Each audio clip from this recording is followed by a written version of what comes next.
টালবাহানা করতে করতে 12 বছর 15 বছর পেরিয়ে যায়, 10% মামলারও কোনো বিচার হয় না।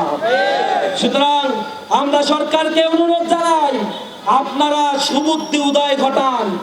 আজকে রামিসার হত্যাকাণ্ড বাংলাদেশের প্রতিটি মানুষের বিবেককে নাড়া দিয়েছে। এ কারণে প্রধানমন্ত্রী বাধ্য হয়েছে রামিসার বাবার কাছে যেতে।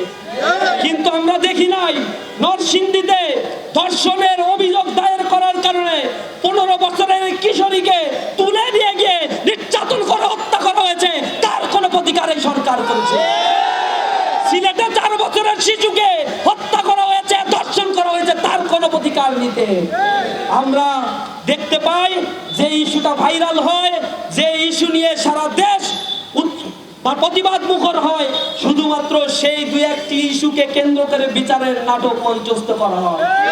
এরপরে বিচারের রায় দিলে তা আবার কার্যকর হয় না।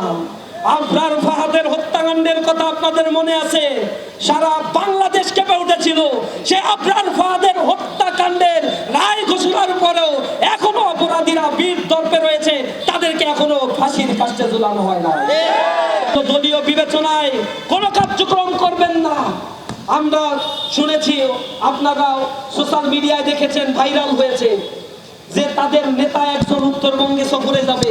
এজন্য 15 বছরের ছোট মেয়ে হইলে ভালো হয়, তাদের মনোরঞ্জন করার জন্য, তাদের মনোরঞ্জনের জন্য তারা ওই নেতারা কত গোপনে কত মেয়ের শিরোধারি করেছে, তার কোনো ইয়াত্তা না। আদি হত্যাকাণ্ড থেকে শুরু করে যত অন্যায় অপকর্ম এই দেশে চলে, তার লাগাম টেনে ধরার জন্য সরকারের আইন শৃঙ্খলা বাহিনীকে প্রস্তুতি গ্রহণ করতে হবে।